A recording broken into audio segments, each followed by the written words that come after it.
Usapan natin ang mga sakit ng mga lalaki. Ito, 10 mga sakit at 10 mga senyales kailangan bantayan natin. Kasi itong mga sakit na to, mas common sa mga lalaki. Iba po ang sakit ng mga lalaki, iba ang common sakit ng mga babae. Bakit ganito? Siyempre, lalaki, iba ang bisyo di ba? Lalaki, mas naninigarilyo, mas umiinom ng alak, di ba? Ang lalaki, mas matigas ang ulo. Ayaw magpa-check up, di ba?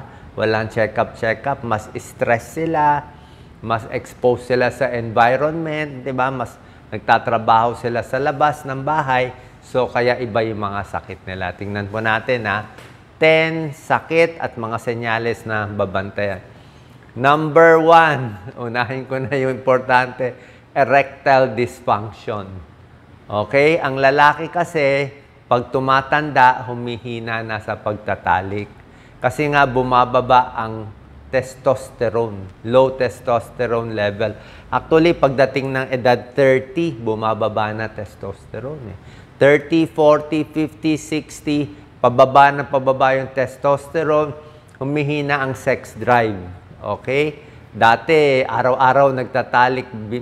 Later on, once a week, mamaya once a month na lang. Kasi bumababa na testosterone level ng mga lalaki. Pag bumaba yan, lumalaki na ang tiyan. Okay? Lumalaki ang tiyan. Lumiliit ang muscle, mas nakakalbo na. Diba? Mas humihina na, mas pagod na lagi. So, lahat to nagkakos ng erectile dysfunction. Lalo na kung may diabetes. Diba? So, dapat wag magpapataba, check ang blood sugar, tuloy-tuloy lang exercise para malabanan itong pagbaba ng testosterone. Number 2, problem ng kalalakihan, problema sa pag-ihi. Diba? Ang mga lalaki, tingnan nyo, pagdating ng edad 45 to 50, lumalaki na ang prostate. So, lalaki lang may prostate. Pag lumaki yung prostate, benign prostatic hypertrophy, nagbabara yan sa daanan ng ihi. Kaya pag bata pa yung lalaki, lakas ng ihi, di ba? Pwede nga mga bata, pataasan ng ihi. Pero pag nagkakaedad na, mas mahina na yung ihi. Tawag pa dyan, dribbling. O, parang papatak-patak na lang, patulo-tulo yung ihi. Tapos minsan, nakaihi na, parang may natitira palagi. Kailangan may second urination ka pa. Ihi ka na, hintay ka ng 30 seconds to 1 minute, ihi ka pa ulit para lang maubos. Diba? Tapos sa madaling araw, gigising ka, iihi ka ng maraming beses kasi nga yung pantog natin, mas lumiliit din yung capacity. Dati, kaya ng pantog natin 500 ml na ipon ng ihi. Pero pag may edad na, mga 200 ml na, punong-puno na. Paano hindi na ganun ka flexible yung pantog natin? So yan, lumalaki ang prostate. Bukod dito, takot din tayo sa prostate cancer. Pag tumatanda, tumataas din risk of prostate cancer.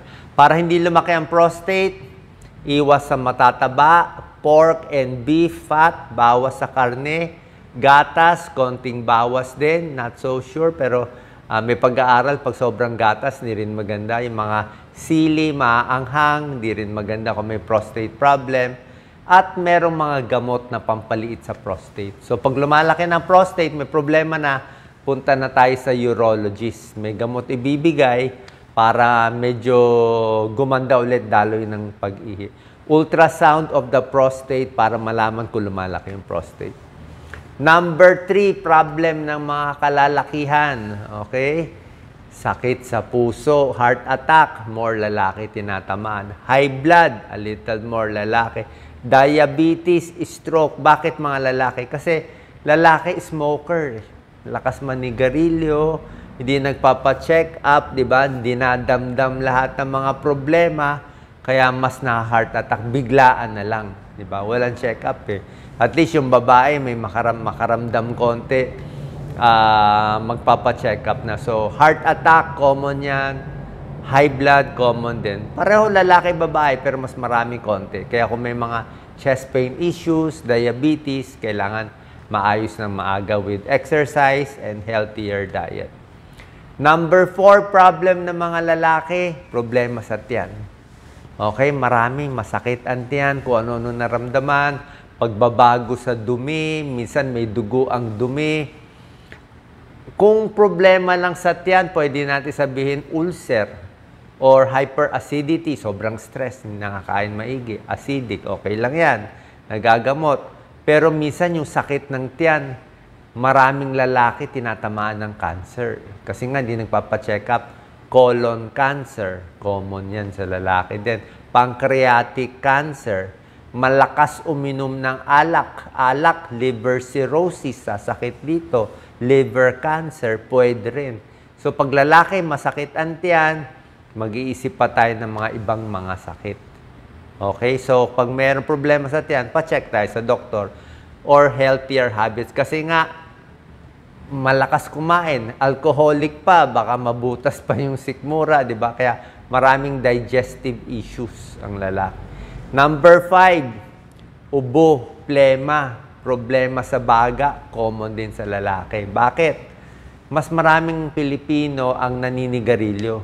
Okay, mga lalaki, marami naninigarilyo. Babae, mas konti naninigarilyo. Kaya, lung cancer, emphysema, hirap huminga, common din sa lalaki.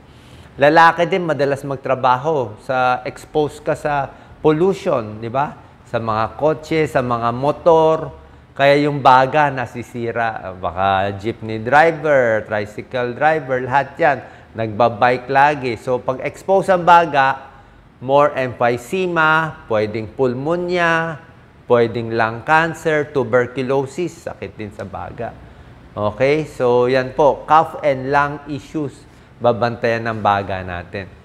Number 6 din sa mga lalaki, nagbabago ang timbang. Basically, yung biglang pumapayat ang binabantayan natin. Tulad ng sinabi ko kanina, kung biglang pumayat ang lalaki o babae, pero pag ang lalaki pumayat ng 10 pounds, di ba? Ba't namamayat? Di ba? So, mag-iisip ka na. Kasi maraming cancer ang walang sintomas. Usually, colon cancer, hindi mo mararamdaman yan unless malaki yung bukol. Pancreatic cancer, hindi rin mararamdaman. O prostate cancer, minsan hindi rin nararamdaman. Lung cancer, wala ka rin mararamdaman sa una.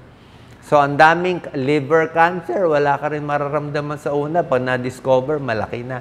So, makikita mo lang, dahil may lumalaking bukol, papayat ng papayat yung pasyente. So, pag may nagsabi sa'yo na mamayat, ayaw pa magpa-check up yung mga lalaki. So, general check-up pag may weight loss. Okay? Pag nakita nyo tatay nyo o kapatid yung lalaki na namamayat, pa-check agad. Number 7, problem ng kalalakihan, changes in mood and mental health issues. Okay? Parehong pwede magkaroon ng mental health issue, lalaki at babae. Pero ang lalaki kasi kadalasan, mas tinatago yung emotion nila, di ba? Hindi nang kukwento, mas hindi umiiyak, hindi naglalabas ng problema. Di ba? Mga macho, dinadaan na lang sa inom, sa tulog, sa galit, di ba? Ano ngayon mangyayari? Palaaway, sobrang galit, sobrang stress, biglang nalulungkot, mainitin ng ulo, naglalayas na lang, depression na yon. Diba? Tsaka nakita natin sa pag-aaral, itong mga self-harm, delikado. Alam niyo naman, self-harm, pag sinasaktan ng sarili, hindi po maganda yan. Pag ang lalaki gumawa niyan, mas delikado. Diba? Mas serious, mas biglang pwedeng mangyari. Kaya kung moody ang lalaki, may pinoproblema, siyempre, pag yung walang pera, diba? May burden sa lalaki, siya dapat kumikita ng pera, magse-self-pity siya, maawa sa sarili kung ano maisip. Diba? Baka ano pang violenting gawin habang nakainom ng alak. Mamaya pati droga din, higher use din sa mga lalaki. Diba? Number 8, so number 7, mood. Mood changes, importante. Number 8, masakit ang joints. Lalaki, babae, sasakit ang joints. Pero lalaki kasi, siyempre, construction worker, tatrabaho, ginagamit ng kamay, carpal tunnel yan. Gumagamit ng motor, di ba? Carpal tunnel yan. Kakabuhat, sasakit ang likod, di ba? Mga lalaki din yan. Hindi lang joint pains, accident, Mga lalaki, marami nababalian, nahuhulog, natatama, nabubunggo yung ulo, na maraming mga accidents and joint pains na kukuha ang mga kalalakihan, bukod sa osteoarthritis. Number 9, kailangan bantayan din sa mga lalaki, ito lalaki at babae, skin changes. Kung merong nunal na lumalabas bigla, na nangingitim, lumalaki yung nunal o may mga bukol, mga lalaki kasi exposed sa araw eh. Kasi pag yung araw, minsan sobrang araw, skin cancer din yan. Kaya mga lalaki, minsan hindi pinapansin, baka may bukol dito, may bukol dito, di ba? At yung mga sa bukol, pati sa testis or itlog ng lalaki, sa balls ng lalaki, kinakapa. Kung ang babae, pinapa-breast exam natin, di ba, ang mga babae. Lalaki, meron ding breast cancer sa lalaki kasi mas konti. Maliit kasi ang breast ng lalaki. Dahil maliit at konti ang breast tissue ng lalaki, less breast cancer. Pero ang lalaki, merong testis eh. So, pag yung balls ng lalaki, kinakapa din po yan. Kung may makakapa kayong matigas sa testis ng lalaki ng parang munggo, hindi po normal yon. Meron akong isang classmate na matay sa testicular cancer. Walang dahilan eh, parang malas lang talaga eh. O, batang edad na matay, testicular cancer. So, common yan sa lalaki. Prostate cancer, testicular cancer, yan ang binabantayan. And number 10, sa mga lalaki at babae din naman, lumalabo ang mata. Diba? Common yan. Cataract, exposed sa araw, humihina pandinig, sa lakas ng mga mechanical o exposed sa maiingay na sound, mas nabibingi, mas ni nakakita, mas may problema sa balance ang lalaki, at very prone sa accidents, tulad na sinabi ko. Lalaki, syempre, taga-akyat ng bubong, taga-karga, taga-repair sa bahay, baka mahulog, maaksidente, mabalian, very common sa lalaki yan. Pero titingnan nyo yung balance issues, mamaya stroke pala. Diba? Mamaya nabulol pala siya, ibang usapan. Ang lalaki, prone din sa stroke. Bakit na po prone sa stroke? Smoking causes stroke. Alcohol causes stroke. High blood nagkakos ng stroke. So nakita nyo, mas maraming sakit actually mga lalaki. Kaya sa buong mundo, pati sa Pilipinas, ang lalaki, 4 years to 5 years earlier namamatay ang lalaki kumpara sa babae. So kung ang life expectancy, ang babae parang 74 years old. Ang lalaki 69 years old lang. Yun yung average lifespan. Maiksi lang lifespan sa Pilipinas kumpara sa ibang bansa. Pero on the average, mas maiksi pa rin yung buhay ng mga lalaki dahil dito. Paano gagawin natin? Sa mga misis na nakikinig o sa mga babae nakikinig, i-check up nyo yung partner nyo, parents nyo, yung mga kamag-anak nyo, mga lalaki. Kasi pag may ganitong sintomas, samahan nyo, pilitin nyo magkonsulta, magpa-laboratory test para mahuli natin. Basic check-up, blood pressure, blood sugar, konting x-ray, okay lang naman yan para makita natin kung may problema. Saan po nakatulong to? At hopefully nakaligtas tayo ng ilang buhay ng mga kalalakihan. God bless po.